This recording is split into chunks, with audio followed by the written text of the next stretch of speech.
Hello bankers, very very good evening to all of you. Welcome back. आज के इस session के अंदर हम लोग बात करने वाले हैं BFM module A unit number 6। Unit 6 which is all about ECB, external commercial borrowing and foreign direct investment in India, right.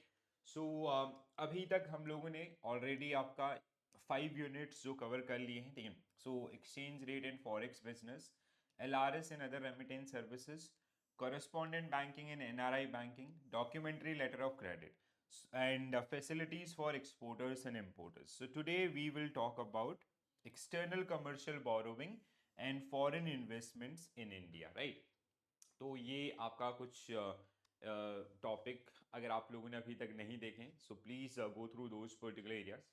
As I always said कि module A and module B are the most important toward your preparation journey of BFM subject.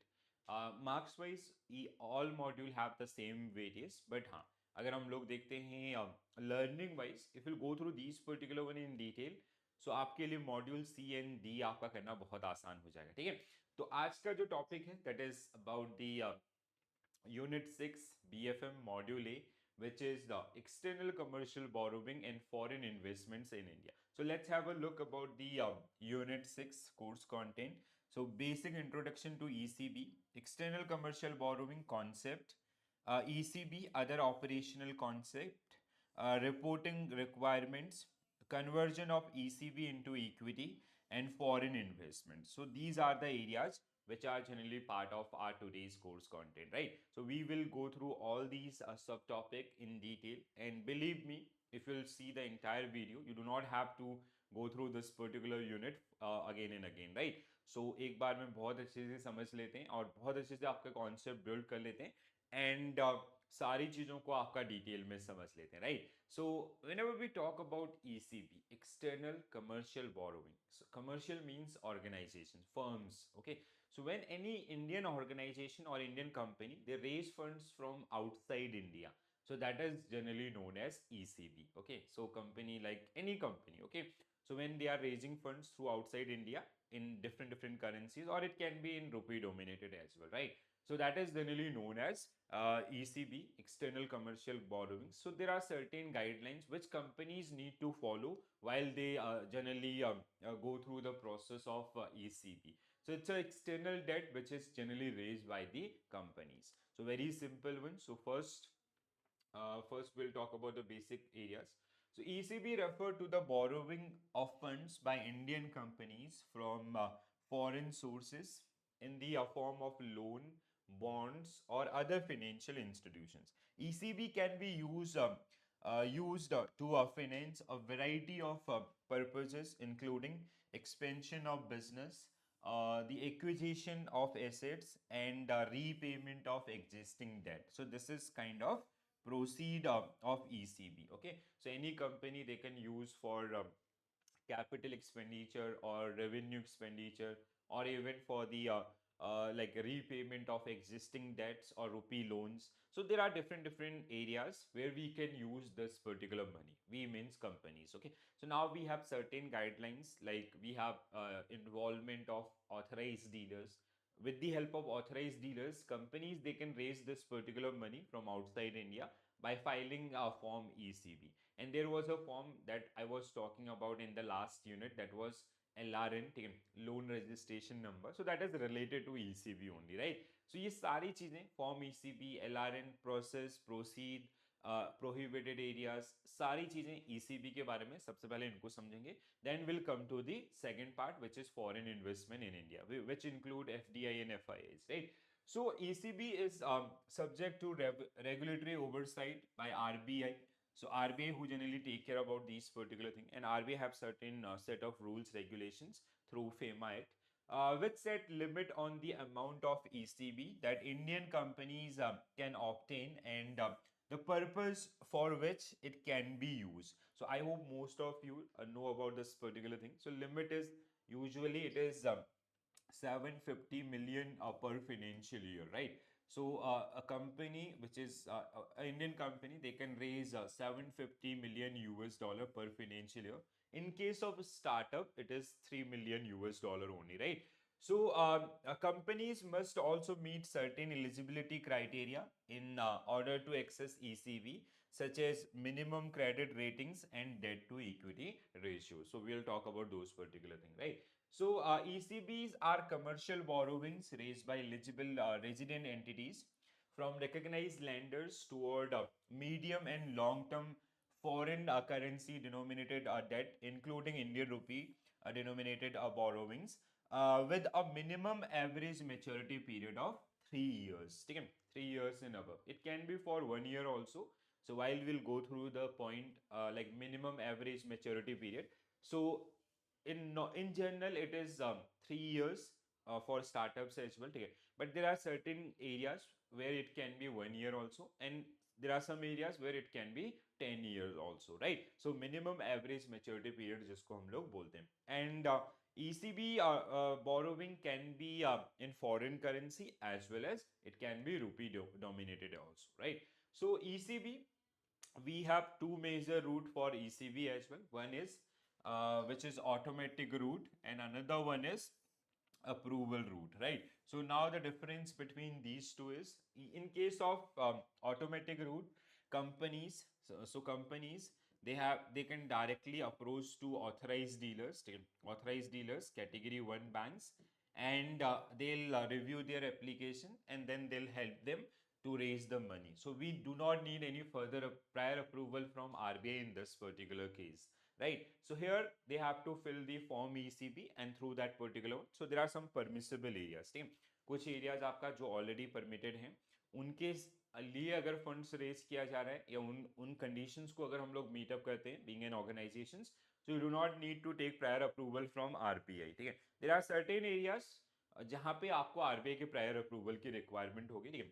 So in automatic route, if you talk about automatic route, so if parameters prescribed under the framework have been compiled with approved approach authorized dealers compiled with, so that means there are some certain areas so already approved, right? And you just have to approach to the authorized dealers category 1 bank with the proposal in form ECB. In case of this, अगर हम लोग बात करते हैं approval root की, so route will be same, ठीक है? So companies, they'll approach to authorized dealers, ठीक है, category 1 banks, then authorized dealers category 1 banks, they'll basically assess their applications. यहाँ पे सबसे ज़्यादा responsibility इन्हीं की होती है, ठीक है? And they'll pass on it to RBI for the approval. Once RBI will approve this particular one, they can they can raise the money from abroad, ठीक है? तो यहाँ पे देखो सेम सीक्वेंस है, सिर्फ एक आपका कुछ ऐसे एरियाज हैं जहाँ पे RBI का कंसर्न लेना जरूरी है. सो everything is done by authorized dealers category 1 bank on behalf of RBI वो सब मतलब आपका eligibility and everything. So now after the processing entire things, they'll submit that application with RBI, then RBI will give their consent, and उसके बाद वो चीजें आपकी होंगी, ठीक है? So borrower may approach RBI with application in prescribed format from ECB. RBI shall grant approvals based on overall guidelines, macroeconomic situation and merit of the proposals, and route will be same आपका, ठीक है? ऐसा नहीं कि companies will directly go to RBI. They'll approach they'll go through the authorized dealers category 1 bank only, right? So automatic and approval route, the eligible entities can raise funds through ECB either under automatic route, where the cases will be examined by the authorized dealers category 1 bank, or through the approval route, under which prospective borrowers are required to obtain RBI approval by routing their request through authorized dealers bank for examination, ठीक है? जैसे यहाँ पे clearly आपका ये चीज mention किया गया, ठीक है? Even in case of approval route also, so you have to apply or you have to submit your application, which is known as form ECB with authorized dealers category 1 bank. And RBI के behalf पे भी ना ये जो पूरा मतलब जो पूरा जांच करने का जो काम होता है, that is done by authorized dealers bank itself, ठीक है? They'll submit आपका उनकी तरफ से जो है, but हाँ RBI consent is necessary in case of automatic route, right? So automatic route, where the cases will be examined by the authorized dealers category 1 bank. Approval route, under which prospective borrowers are required to obtain RBI approval by routing their request through authorized dealers bank for the examination. Same चीज आपका ठीक है. So now ECB can be in आपका foreign currency denominated or it can be INR denominated as well. ठीक है. Earlier it was foreign currency only, but nowadays we do have that particular option. ठीक है, जैसे मसाला bond आपके आए थे. ठीक है, so ये सब आपका that is मतलब आपका फॉरेन करेंसी का मतलब क्या हुआ, जैसे there is a company who raise funds from US market. ठीक है, सो सपोज दैट रिलायंस जिसने यूएस मार्केट के अंदर आपका बॉन्ड इशू किया. ठीक है, सो ये this bond can be dollar dominated. That means जो वहां के इन्वेस्टर्स हैं while they investing their money they will invest in dollar, और इट कैन बी रूपी डोमिनेटेड ऑल्सो. ठीक है, सो जैसे रिलायंस ने आपका यहाँ पे यूएस में ही इशू किया and it is issued in INR. ठीक है, इंडियन रूपी INR के अंदर. ठीक है, so first investors they have to convert their dollar into rupee, so it will help to provide strength to the INR as well, right? तो इस तरीके से आपका ये जो रहते हैं. ठीक है, so we have foreign currency denominated as well as INR denominated. That means this foreign buying can be into INR और आपका USD. so अगर हम लोग बात करें foreign currency denominated ECB की, can be in any freely convertible foreign currency and include क्या क्या चीजें आती हैं. so this will same मतलब ये वाला जो पोर्शन होगा सेम होगा आपका INR डिनोमिनेटेड में भी और आपका फॉरेन करेंसी डिनोमिनेटेड में भी. ठीक है, जैसे it can be it is basically a purpose. ठीक है, कि किस और इंस्ट्रूमेंट जिसके through companies they are raising funds from outside India. It can be bank loan, floating or fixed rate loan, bonds, debentures, other than fully and compulsorily convertible instruments, trade credits beyond 3 years, foreign currency convertible bonds, foreign currency exchangeable bonds, and financial lease. So these are the form in which Indian companies they can raise funds from the outside India. समझ में आया? बहुत basic है. अब this borrowing can be in आपका foreign currency और same can be in INR. ठीक है, तो जब उसको इश्यू किया जाएगा तो in which currency we are raising that particular fund. ठीक है, that will decide it is foreign currency denominated और इट इज और आपका INR डिनोमिनेटेड. जैसे INR denominated ECB which will include bank loan this again आपका same रहेगा. ठीक है, बहुत बेसिक सा था. अब एलिजिबल बोरोवर्स. ठीक है, who all are the eligible borrowers under ECB. So जैसे कौन कौन सी आपका यहाँ पे कर सकते हैं. ठीक है, पहला देखो सीधा लिंक किया गया किसके साथ, FDI के साथ. All entities eligible to receive FDI. कौन कौन सी कंपनीज इससे आपका फंड्स रेज कर सकती हैं अगर हम उसमें बात करते हैं. सो जो भी कंपनीज इंडिया में आपका FDI रेज कर सकते हैं, जैसे हमने एग्जांपल लिया रिलायंस का एक नॉर्मल कंपनी, और आपका जो अदर कंपनीज है. ठीक है, ये सारी they are eligible for this one.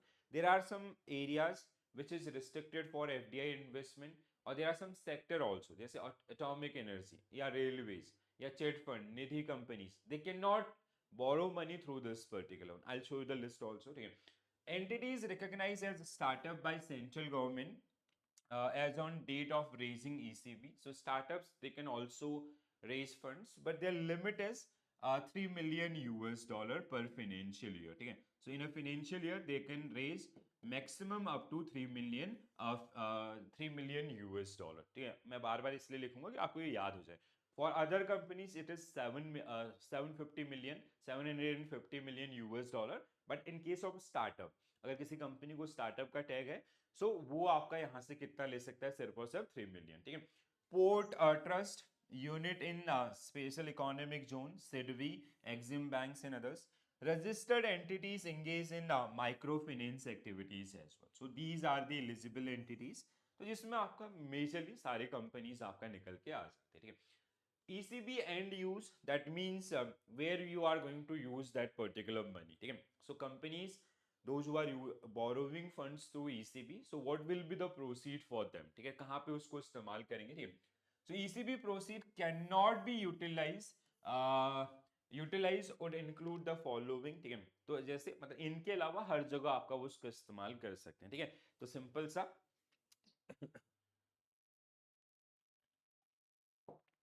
तो कहाँ कहाँ पे नहीं कर सकते हैं. Again important data guys. ठीक है, सो आपका real estate activities, investment in capital market, equity investment, working capital purpose except from foreign equity holders and general corporate purpose except आपका from foreign equity partners.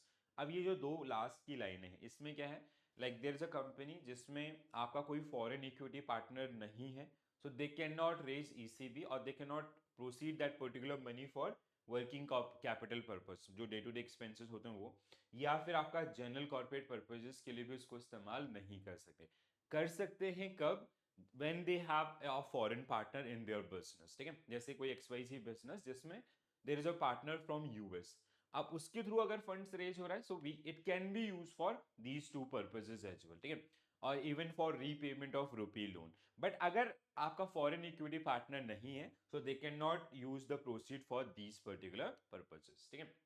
Eligible landers now, आपका जैसे अगर हम कोई भी कंपनी की तरह ECB के थ्रू फंड्स अगर रेज कर रहे हैं, so what are the areas, कहाँ कहाँ से हम लोग आपका फंड्स को या कौन आपका ECB जो बॉन्ड्स हम लोग इशू कर रहे हैं या लोन हम लोग आपका दे रहे हैं, तो प्रोवाइडर्स कौन कौन से हैं, ठीक है, लैंडर्स कौन कौन से हैं, कौन कौन से हो सकते हैं। तो पहला आपका borrower can raise ECB from internationally recognised sources, जैसे इंटरनेशनल बैंक आपका है, इंटरनेशनल कैपिटल मार्केट है, multilateral financial institution like IMF, world bank, ADB, others आपका ये रहेंगे, ठीक है। इसके अलावा एक्सपोर्ट क्रेडिट एजेंसीज, आपका suppliers of equipments, foreign collaborators and आपका foreign equity holders other than erstwhile OCBs आपका, ठीक है, ओवरसीज कमर्शियल बोरोवर्स जो आपके होते हैं, so they generally excluded from this particular one, ठीक है। So these are the lenders, ठीक है। इसके अलावा अगर हम लोग बात करें overseas organisation and individuals complying with the following safeguard may provide ECB to a non-governmental organization engaged in microfinance activities, ठीक है। इसके अलावा overseas organizations are proposing to lend ECB would have to furnish a certificate of due diligence from overseas bank, which in turn is subject or regulation of host country regulators and other to financial action task force guidelines to authorize dealers bank of the borrowers, ठीक है। तो जैसे हमने ये कुछ areas आपका, तो let's say there is a foreign bank या फॉरेन एंटिटी और foreign individual who is lending money, like जैसे वो बॉन्ड को परचेज कराया 10, so they have to fulfil certain guidelines, जिसमें आपका they have to complete the due diligence from their home countries bank as per the requirement of host country, ठीक है, वहाँ की जो होस्ट कंट्री है उसकी जो रिक्वायरमेंट या जो मार्केट रेगुलेटर्स है उसका, तो KYC और ड्यू डिलिजेंस आपका जो इसमें होगा, ठीक है। इसके अलावा अगर हम लोग बात करें individual lenders has to obtain certificate of due diligence from overseas bank indicating that the lender maintain an account with the bank for at least 2 years, ठीक है। तो आपका जो भी बैंक जिसके थ्रू आपका लैंड करें, so they have to prove that particular one कि उस बैंक के साथ वो एक तो bank will issue due diligence about that particular customer and उसके साथ उसके क्या है आपका 2 साल से अकाउंट्स है, ठीक है। तो यहाँ पे एक आता है that is called swift KYC, I will talk about that particular one later, ठीक है। So these are some eligible lenders who can invest in ECBs, or we can say who can lend money to Indian companies in the form of ECB आपका, ठीक है। वो loan के form में हो सकता है या फिर बॉन्ड्स के फॉर्म में हो सकता है या डिवेंचर्स के फॉर्म में हो सकता है। अगली और एक इंपॉर्टेंट चीज जो हम लोग पढ़ने जा रहे हैं, so that is minimum average maturity period, ठीक है, बहुत ही इंपॉर्टेंट है, ठीक है। And based on this particular chart examiner they can draft around 7 to 8 questions, ठीक है। So please pay your attention, this is very very important one, ठीक है। सो अगर आपका इन जनरल क्वेश्चन होगा कि जो ECBs है उनका मिनिमम एवरेज मैच्योरिटी पीरियड कितना होता है including startups, so your answer will be 3 years। पहली चीज तो आपके बिल्कुल दिमाग में क्लियर कट होनी चाहिए। Now apart from this we have some if and but, we have some conditions which are associated with ECB borrowings, ठीक है। तो वो आपको ध्यान रखना है, जैसे इट कैन बी 1 year, आपका manufacturing sector companies may raise ECB up to $50 million or its equivalents per financial year, so where minimum average maturity period will be 1 year, ठीक है। तो पहली चीज कोई मैन्युफैक्चरिंग कंपनी आपका है so they can raise for 1 year as well, but limit is $50 million per financial year or equivalents मतलब generally हम लोग आपका डॉलर में रेस करते हैं, अगर डॉलर में नहीं, सपोज दैट यूरो में अगर आपका रेस किया जा रहा है, येन में किया जा रहा है, so it is equivalent two dollars. आपका 50 मिलियन यूएस डॉलर से एक्सीड आपका नहीं कर सकता पर फाइनेंशियल ईयर, राइट।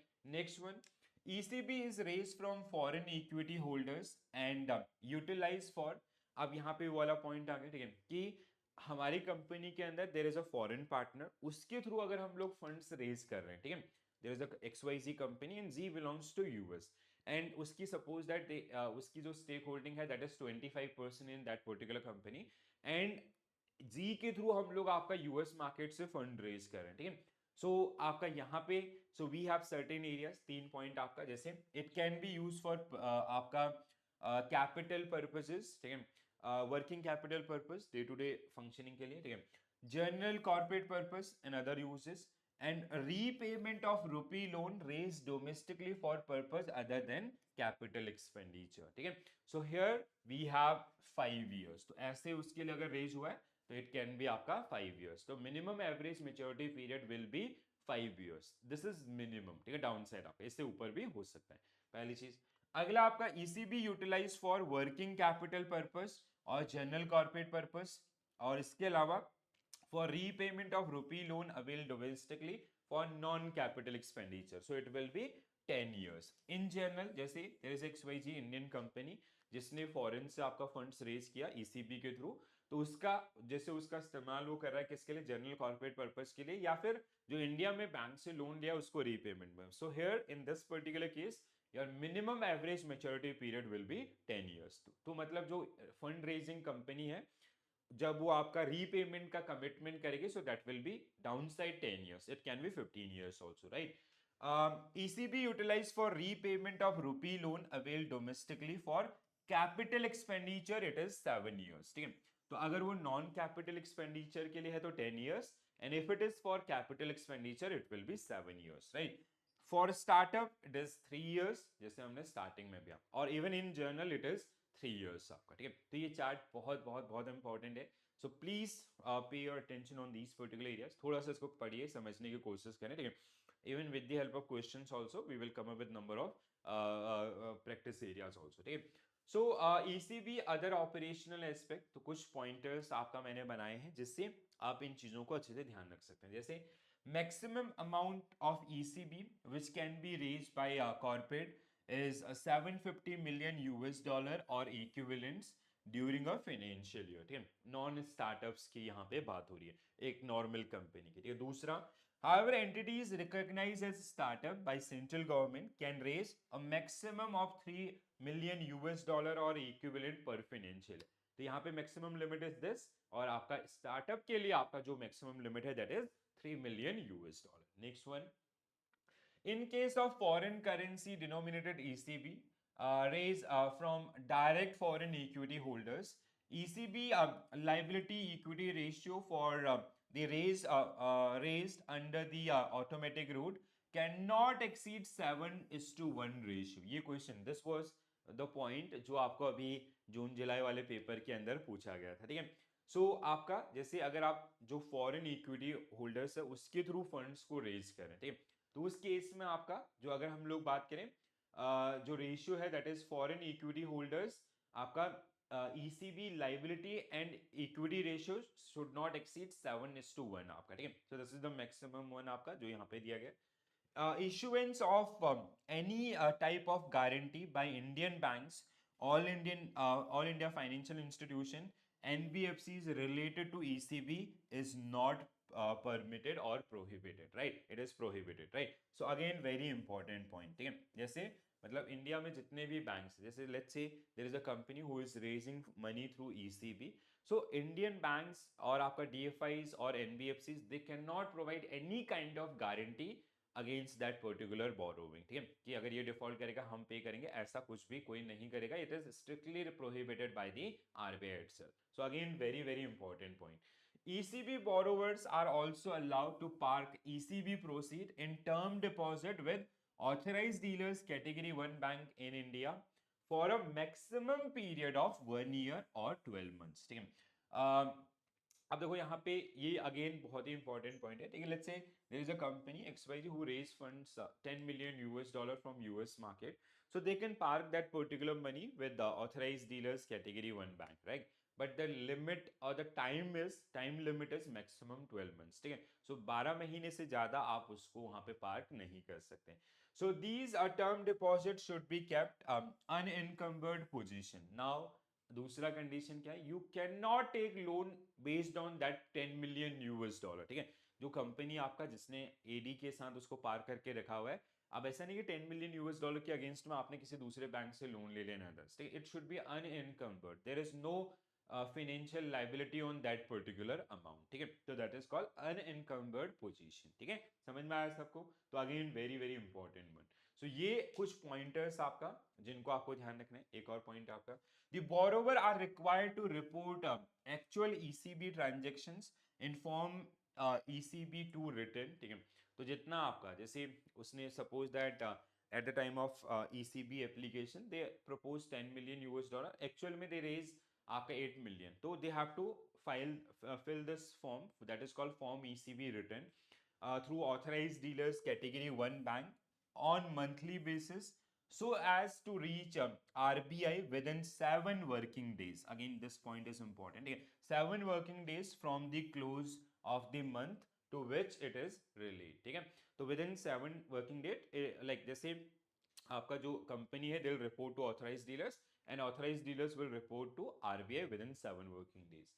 अगला आपका changes in ECB parameters in the consistent with the ECB norms, including reduced payment by mutual agreements between the lender and borrower, should be reported to RBI through revised ECB form, revised ECB form at earliest, in any case not later than 7 working days from the changes affected, okay, changes affected, right? Again आपका यहाँ पे जैसे हमने बात किया था 10 million का propose था and it was they raise only 8 million, या ऐसा कुछ भी ऐसा हुआ है, अमाउंट के अंदर कोई चेंजेस हुए हैं जो पहला था और अभी है, तो उसमें भी आपके लिए उसको भी रिपोर्ट करने के लिए, so they have to report earliest with the authorized dealer bank and they have to report with RBI within 7 working days.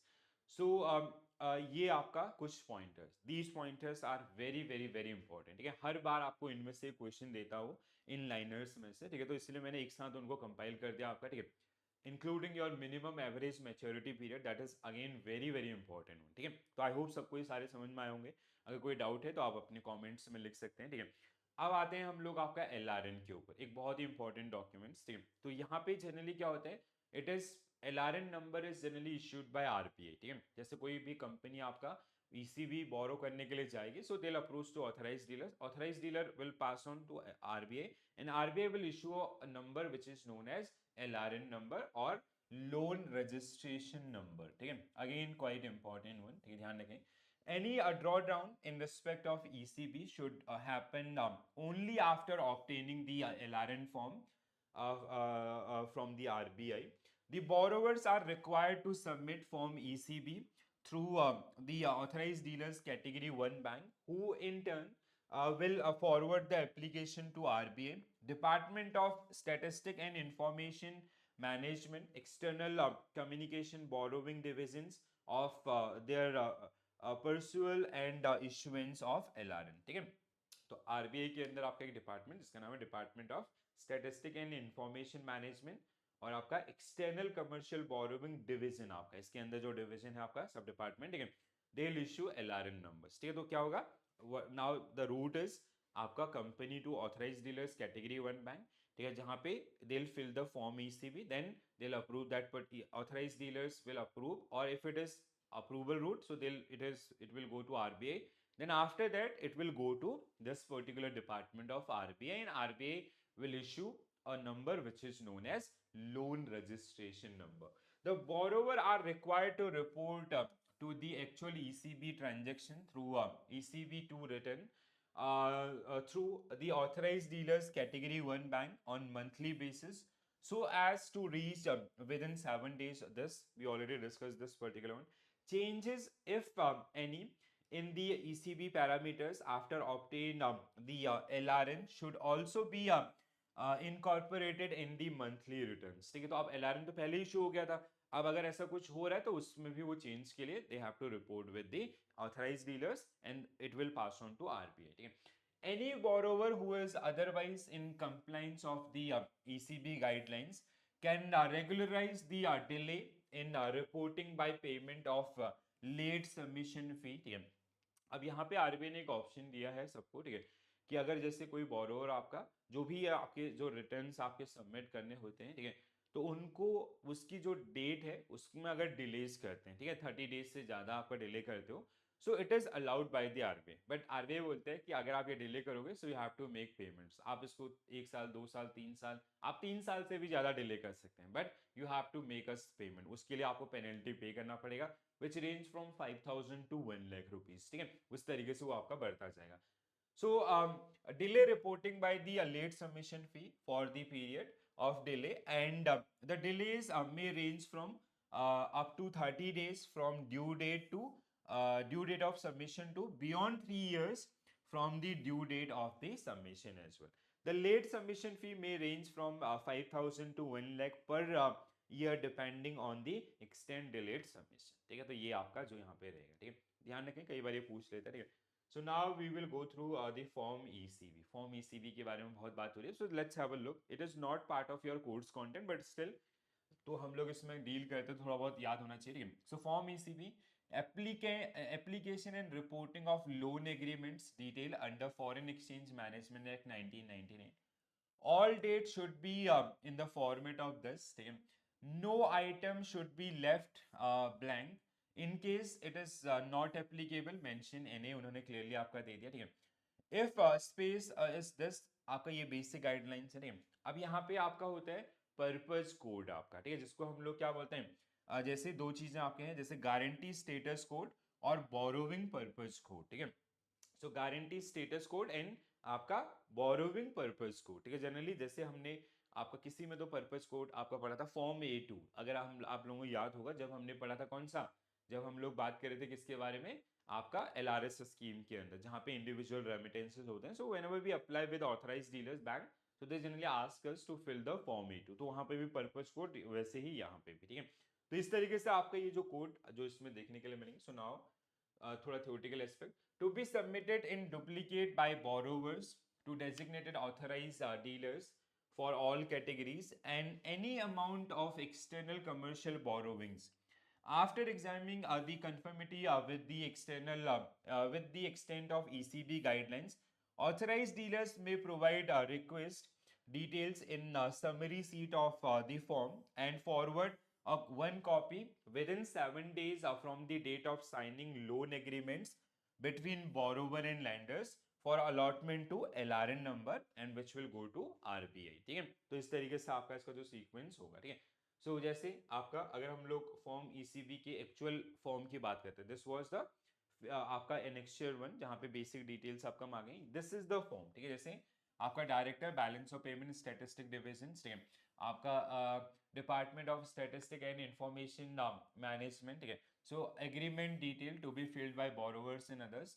सो यहाँ पे आपका ECB एप्लीकेशन ओरिजिनल आपका फॉरेन करेंसी है या फिर INR ECB है, ठीक है. In case of revise ECB under so approval route या आपका government route, whether require clearance from any statutory authority, if yes furnish the name and others, ठीक है, जैसे IRDA, SEBI and others. Comment or recommendation of the authorized dealer bank if any, ठीक है. Name and address of borrowers in block letters, ठीक है. Registration number given by the registrar of the company, ठीक है, जो company का registration number होता है दैट इज, ठीक है. Contact official numbers designation for this, ठीक है, आपका PAN number of the company.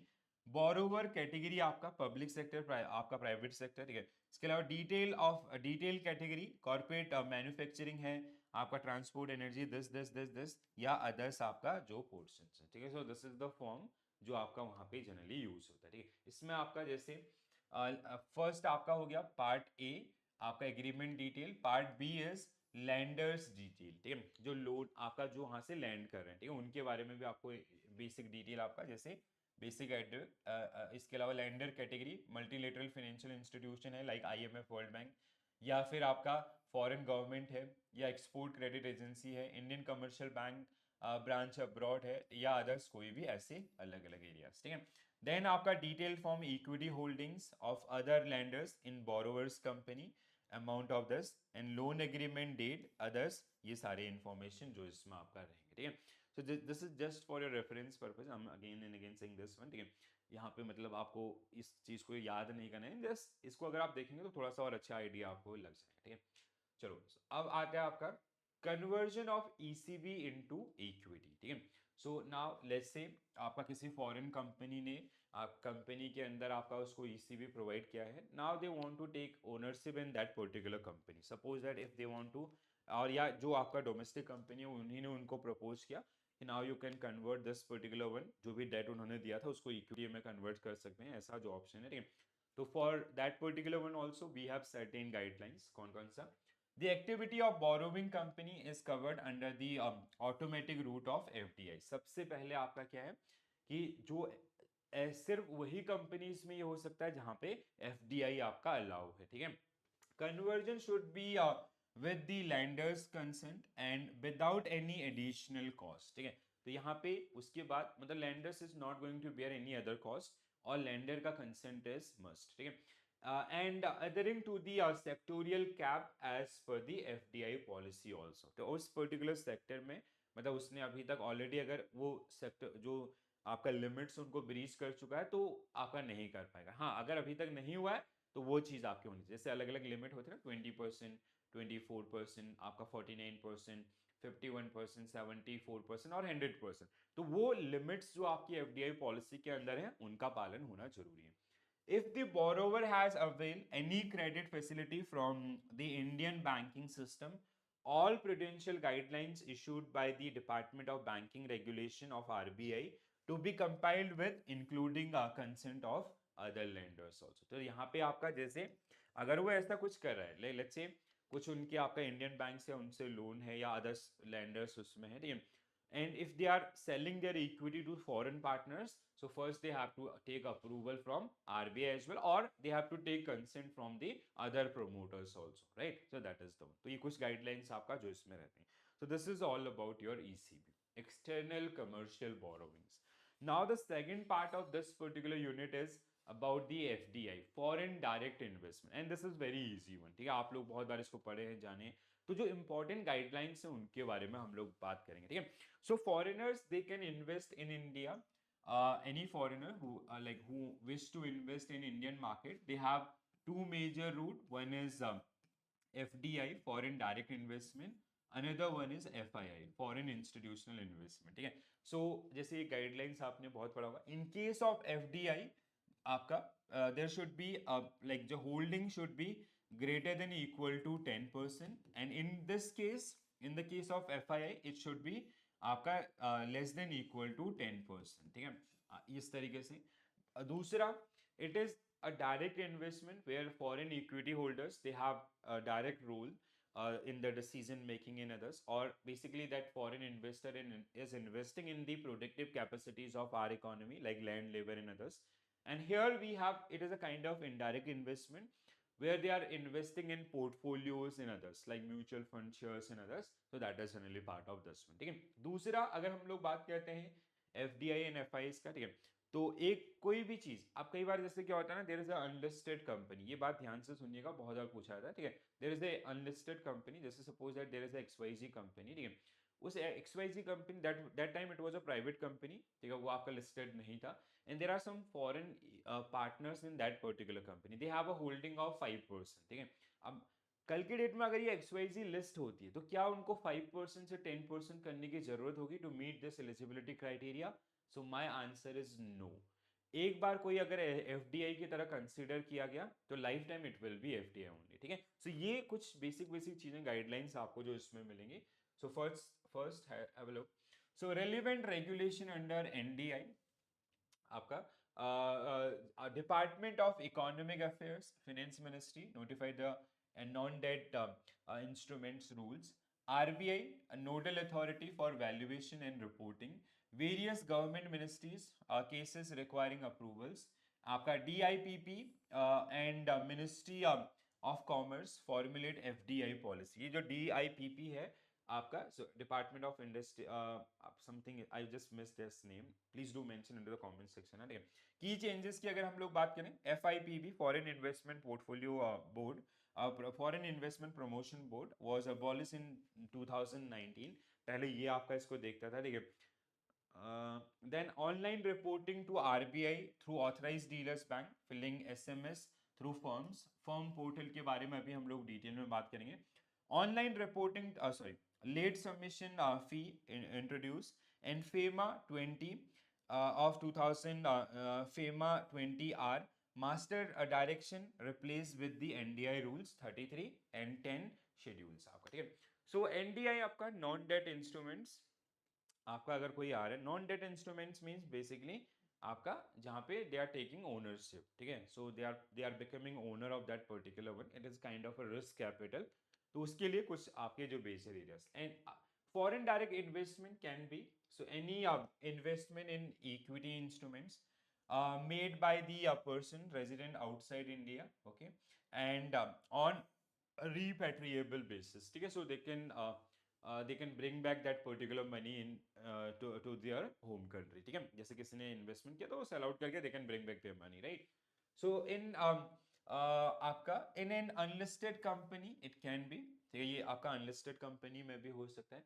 10% और more in unlisted company के अंदर there is as such no limit, ठीक है. वहां पे आपका कोई लिमिट नहीं है और जो सेक्टोरियल लिमिट है वही फॉलो होगी, ठीक है.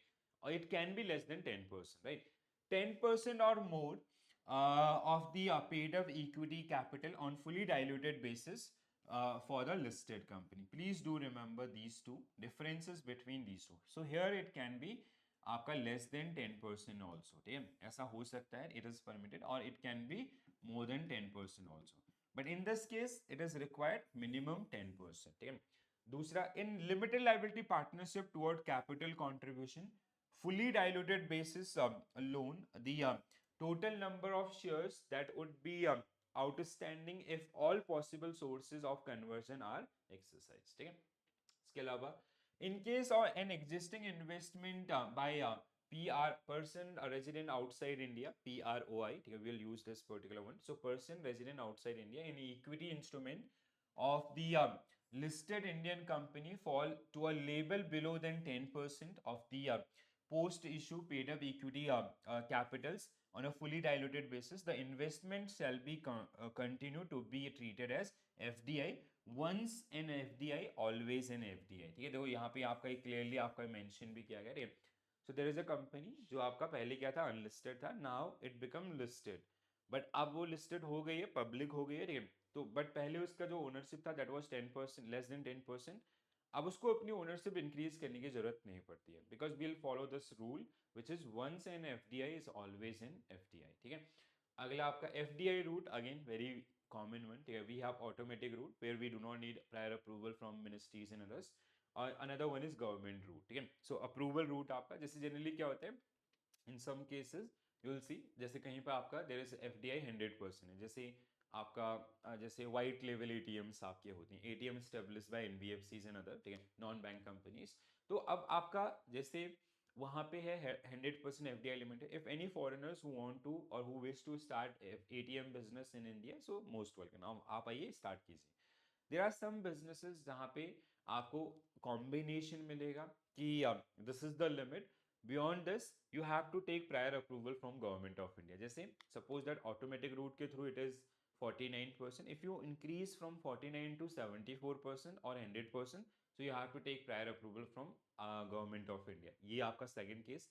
तीसरा आपका restricted areas, there are some businesses जहां पे आपको रिस्ट्रिक्शंस भी दिए गए, ठीक है. सो आप there is a list also, I'll come to that particular list. Second one is FII, ठीक है, foreign institutional investment, ठीक है. So FPI, foreign portfolio investment means a person registered in accordance with the provision of SEBI FPI regulation 2019, wherein FPI can invest in securities in the primary and secondary market including shares, debentures, warrant of companies listed or to be listed on the recognized stock exchanges in India. ठीक है, तो जो list होने वाली है IPO के दौरान in others वो भी, और आपका जो ऑलरेडी लिस्टेड है उसमें भी. So they have to like जो आपका प्रोविजन है that is given under provision of SEBI FPI regulation 2019 की जो गाइडलाइंस है, they have to meet with this particular. Investment made by person resident outside India in less than 10% of the paid up equity capital on fully diluted basis, आपका FII. The 10% limit for foreign portfolio investors shall be applicable to each foreign portfolio investors or investors group as referred in Securities and Exchange Board of India Foreign Portfolio Investment Regulation 2014. दो act आपका अभी तक जो इनके संबंध में आए हैं, please do remember both. One is provision of SEBI FPI regulation 19 and another one is जहां पे लिमिट आपका. ठीक है, so SEBI foreign portfolio investor regulation 2014 आपका. ठीक है, तो यहाँ पे इसका 10% का मतलब है एज अ होल. ठीक है, जैसे देयर इज अ कंपनी जिसमें 100 एफपीआई इन्वेस्टमेंट्स आपके हैं, तो उन सबका मिला करके इट कैन नॉट एक्सीड 10% आपका. ठीक है, तो दैट इज द मीनिंग. ठीक है, सो ये 10% या उससे ज्यादा नहीं हो सकता. Foreign venture capital investment. So foreign venture capital investment incorporated outside India and can invest in domestic venture capital funds or a venture capital undertaking. आपका जो सेबी के अंदर जितने भी हैं, ठीक है, जिसमें they are SEBI registered investment vehicles. जैसे foreign investment in the venture investment vehicles means it is an entity which is registered under SEBI. जैसे आपका REITs है, ठीक है, रियल एस्टेट इन्वेस्टमेंट ट्रस्ट है, govern by SEBI, REITs regulation 14. Infrastructure investment trust INVITs, so governed by SEBI regulation 2014.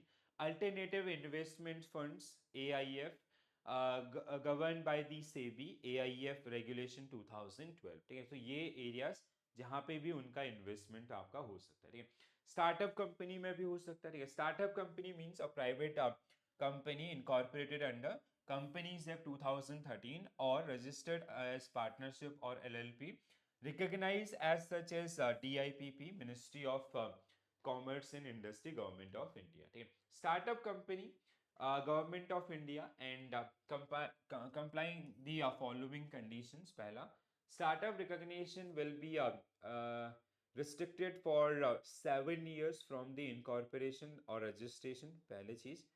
In case of biotechnology sector, startup recognition will be up to 10 years. तो जैसे पहले आपके वाले में कितना 7 years में, and 7 second वाले में आपका 10 years के लिए.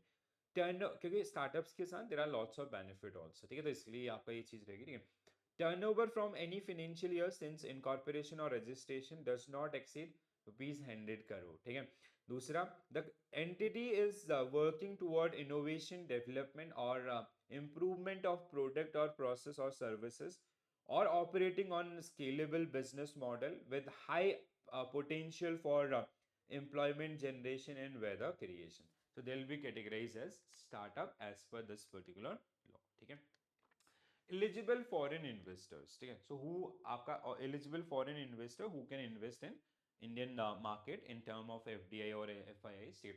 So पहला आपका पर्सन नॉन रेजिडेंट एंटिटीज, आपका जैसे पर्सन रेजिडेंट आउटसाइड इंडिया, जिसमें क्या क्या आएगा, जैसे नॉन रेजिडेंट एंटिटीज कोई बाहर की कंपनी, एनआरआई है, ठीक है, ओसीआईज हैं, और आपका overseas citizen of India, OCI means, ठीक है, फॉरेन नेशनल्स आपके हैं. ठीक है, NRI resident in Nepal and Bhutan subject to inward remittances receive in free foreign exchange. ठीक है, Eastwhile OCBs, overseas commercial borrowings, overseas citizens borrowings who are not under the RBI caution list. इसके अलावा foreign portfolio investors who registered with SEBI, foreign venture capital investors who again registered with SEBI. ठीक है, so these are the entities. Eligible investee entities, कौन कौन सी Indian companies जिसमें इनका investment हो सकता है. ठीक है, तो कौन कौन सी Indian companies as defined under companies act 2013. है कोई भी कंपनी जो कंपनीज एक्ट में आपका रजिस्टर्ड है. Trust being venture capital funds regulated by SEBI, LLPs, limited liability partnership, special investment vehicles registered under SEBI, startup companies. So these are the eligible investee entities where foreign investors they can invest in term of FDI as well as FII. ठीक है. Eligible investment instruments कौन कौन से instrument के through investment हो सकता है. पहला आपका fully paid up equity shares. ठीक है. दूसरा partly paid up equity shares provided 25% of total consideration is received upfront and balance in within 12 months. Fully compulsorily and mandatorily contributed debentures and preference shares. Share warrants provided at least 25% consideration is received upfront and balance is 18%. ठीक है. 18% of the issuance. ये आपका payment conditions और others उनके हिसाब से. ठीक है. इसके अलावा convertible note issued by startup entities, repayable at the option of the holders or converted into equity within a period not exceeding 5 years from the date of the issue of these CN. ठीक है. convertible notes, right? अब देखो इसका मतलब क्या है. जैसे कोई स्टार्टअप आप चला रहे हैं, आपने कुछ कन्वर्टेबल नोट्स आपका जारी किया, उसके थ्रू फंड्स रेज किया, जहाँ पे ऑप्शन है कि दे कैन बी लाइक जैसे after a certain time duration 5 years आपका, जहाँ पे they can call their option. ठीक है. मतलब अगर पेमेंट वो वापस ले सकते हैं और they can convert it into equity shares of that particular company. ठीक है. पार्टनरशिप में आ सकते हैं.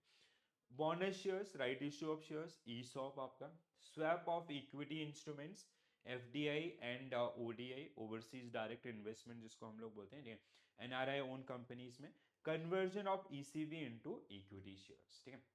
These are some restricted areas. Most of जो हमने बहुत बार आपका सुने हैं, देखे हैं, आप लोग भी इनको जानते होंगे. ठीक है. So there are some areas, some sectors और some business type where foreigners they cannot lend their money, right? So जिसमें आपका जैसे लॉटरी बिजनेस है, इंक्लूडिंग गवर्नमेंट और private lottery, online lotteries, chit funds आपके हैं. ठीक है. Trading in transferable development rights, TDRs जिनको हम लोग आपका बोलते हैं. ठीक है. जैसे जो प्रॉपर्टीज आपकी बनती है उसमें ये TDRs आपका इशू करते हैं. ठीक है. सो जो कहीं ना कहीं ओनरशिप को आप बिलोंग करती हैं. मैन्युफैक्चरिंग ऑफ सिगार्स आपका, चेरोट्स, इसके अलावा सिगी रोल्स एंड सिगरेट्स ऑफ और ऑफ टोबैको और ऑफ टोबैको सब्सटीट्यूट, राइट. इसके अलावा gambling and batting including casinos, Nidhi companies, it is a group of companies. ठीक है. जैसे आपका होता है ना कमेटी सिस्टम होता है, वैसे निधि कंपनीज. जैसे let's say you are working with a bank, आपने क्या करा, बैंक के जो ब्रांच के लोग थे मिलके कमेटी स्टार्ट किया जिसमें आप 2,000-5,000 रुपए हर महीने जमा कर रहे हो. जब आपको किसी को जरूरत थी उसको आपने दे दिया और आप हो सकता है उससे इंटरेस्ट चार्ज करो या ना करो. ठीक है. ऐसा ऐसे ही निधि कंपनीज में भी आपका होता है. ठीक है. सो निधि कंपनीज के अंदर क्या होता है कि it's a group of companies. जैसे 10 कंपनीज ने मिलकर एक जगह पर अपना फंड आपका रखा, जिसको भी रिक्वायरमेंट है उसको आपका उसको लैंड कर दिया at a certain rate of interest. ठीक है. They can not lend outside the group. ठीक है. The only condition within group they can lend this particular Nidhi companies. Real estate business और construction of farm houses, sector not open for open to private sector investment like atomic energy, railway operations and others. So these are prohibited areas for foreigners. ठीक है. So through FDI they cannot invest in these particular areas. ठीक है. तो अगर कोई भी foreign own आपका foreigners है, ठीक है, if they want to take ownership in Indian companies, so these are the prohibited areas जहाँ पे आप अपना investment नहीं कर सकते. इनके अलावा कर सकते हैं और उसमें अलग अलग रूट होता है. I have done one video based on FDI only. ठीक है. तो जहाँ पे हमने आपका जैसे brown field, green field, white field, ये सारे, और आपका जो सेक्टर वाइड लिमिट है. ठीक है. अगर आपको थोड़ा बहुत भी FDI के अंदर डाउट है, सो जस्ट आप स्क्रॉल करें वीडियोस को. ठीक है. या जो हर सुबह मैं 7 बजे एक सेशन करता हूँ अबाउट दी बैंकर्स के रिलेटेड या उनके सराउंडिंग आपका टॉपिक्स के ऊपर, तो उसमें आपको एक FDI के ऊपर टॉपिक मिल जाएगा. ठीक है. तो जहाँ पे सेक्टोरियल लिमिट्स, सारी चीजें आपका, ठीक है, type of FDIs in others you will get there, right. चलो अगला आपका एक पॉइंट हम लोग पहले बात किए थे किसके ऊपर, F फर्म्स जिसको हम लोग बोलते हैं FIRMS. ठीक है. So foreign investment reporting and management system, it is kind of जैसे हमने आपका facilities for exporters and importers में EDPMS पढ़ा था, वैसे ही ये भी आपका काम करता है. ठीक है. So process of reporting on firm entity, जैसे मतलब इट्स अ प्लेटफॉर्म जहाँ पे authorise dealers bank they are submitting their reports की, जैसे आपका प्रोसीड के बारे में या अदर जितनी भी इंफॉर्मेशन है आपका आपका फॉरेन इन्वेस्टमेंट रिपोर्टिंग और आपका मैनेजमेंट सिस्टम, ठीक है, सारी चीज़ें आपका इन्वेस्टमेंट का कोई ड्यूज एंड अदर्स सब कुछ आपका इसका पार्ट रहेगा, ठीक है। प्रोसेस का कुछ इस तरीके से, जैसे reporting on firms entity master, there is a tool, ठीक है। entity master creation is independent of authorized dealer bank. One entity can have one entity user only, जैसे एक कंपनी के लिए एक आपका, ठीक है। Change in entity user will require a contact with help desk in, जहाँ पे contact s आपका आएगा, ठीक है। Email provided in the form should be correct since all communication will be via email from FIRMS system. Entity user name in authorized dealer's letter himself or herself cannot sign the same. For any technical assistance, so there is a आपका जो basically helpfirms@rba.org, RBI ने जो आपका link दिया, ठीक है। So it is something like this. I'll show you the platform also, ठीक है। तो कुछ इस तरीके से आपका यहाँ पे जो इसका जर्नी होता है, जिसमें basically authorise dealers they generally report this one, ठीक है। So entity users authorized by invitee company in the authority letter, ठीक है। Fill a new entity user registered form available on आपका forms.rba.org.in, ठीक है।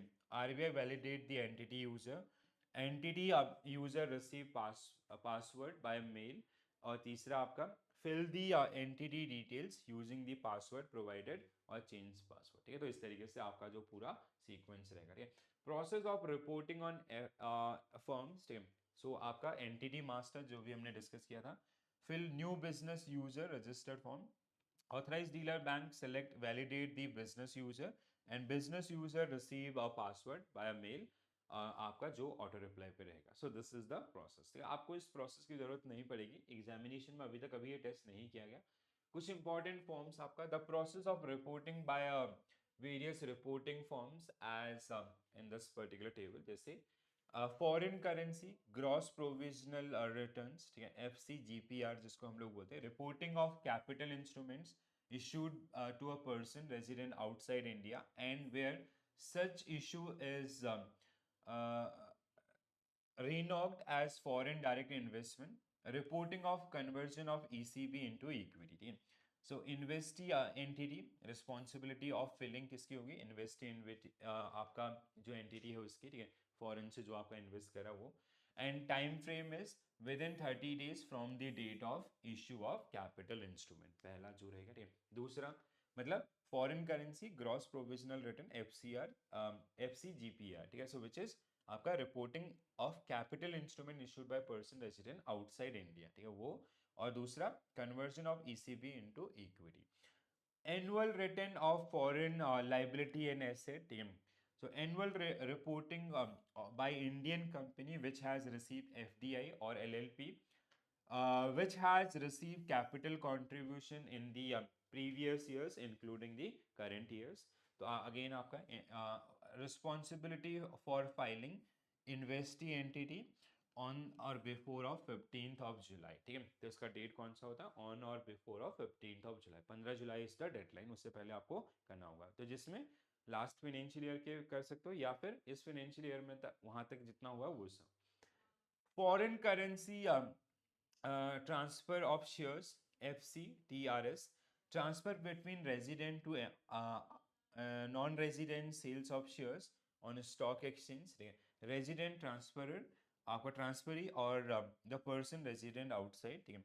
Responsibility of non resident within 60 days of transfer of capital instrument of receipt remittance of funds whichever is earlier in case of transfer as per regulation, deferred payment transfer porting be done on receipt of every tranche of the payments, ठीक है। मतलब deferred payment is अगर पास का कोई due या आपका मतलब कोई भी ड्यू है वो आपका एसेट हो या लाइबिलिटी हो, ठीक है। Employ stock options ESOP, stock option to person resident outside India, ठीक है, अगर इशू किया जा रहा है। Issuing Indian company, this will be filed by issuing Indian company, ठीक है, within 30 days from the date of issue आपका, ठीक है। तो इस तरीके से ये कुछ रिपोर्टिंग फॉर्म्स आपका, ठीक है।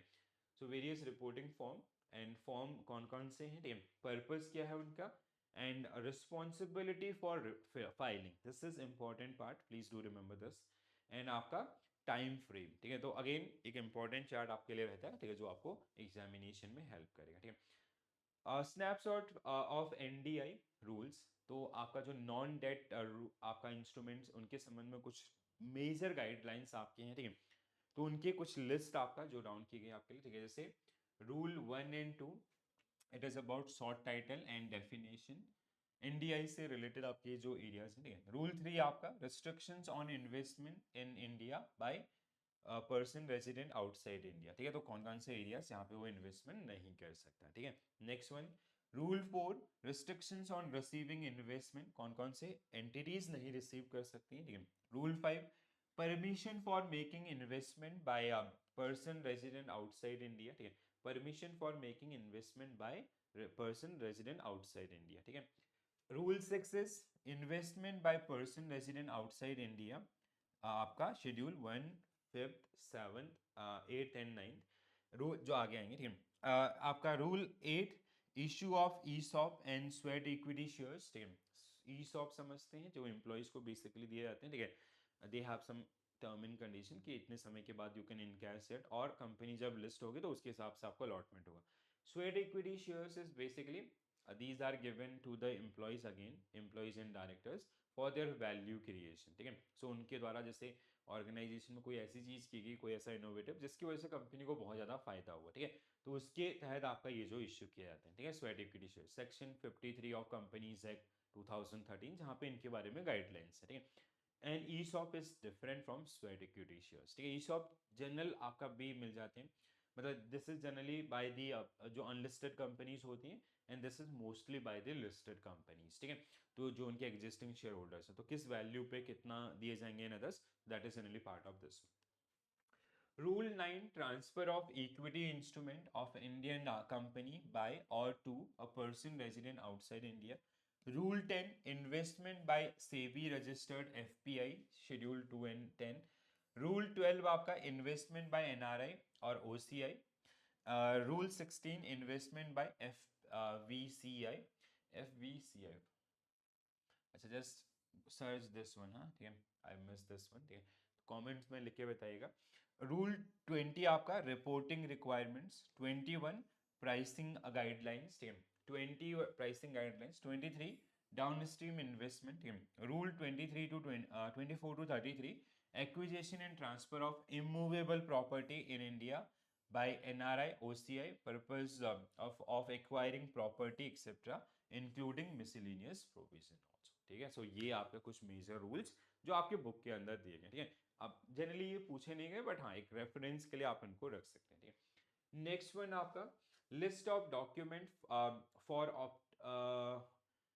Obtain of foreign investments, illustrative list आपका जहाँ पे दिया गया, ठीक है। तो जैसे कोई भी प्रोसेस प्रोसीजर्स जो आपका होता है कंपनीज के लिए, पहला application for individual along with FEMA declaration sign by investee company, brief profile of investee company providing main business activities of entity with 5-digit NIC code as per NIC 2008, copy of MOA Memorandum of Association of Indian investee company, copy of MOU Memorandum of Undertaking, आपका share purchase agreement for declaration that there is no such agreements.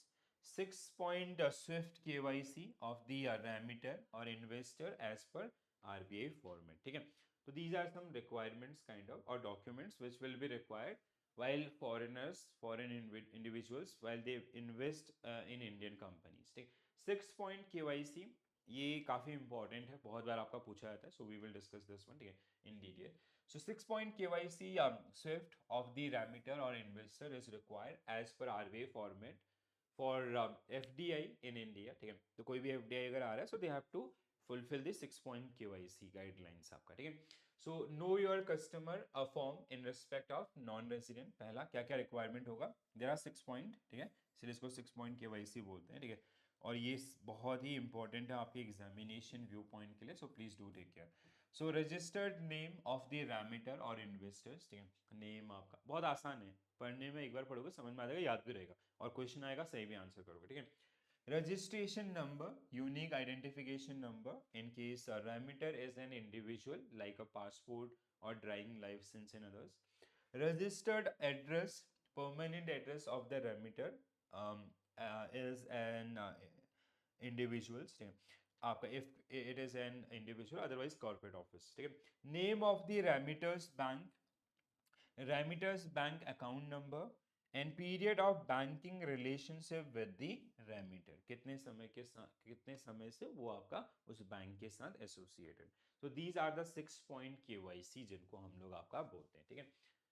list of document for obtain of foreign investments, ठीक है, list NOC, इसके अलावा आपका this is the one, ठीक है, इसके अलावा NOC from joint account holders if share are being issued on a single name, declaration stating capital instruments against this remittance would be issued within 60 days in accordance with the provision.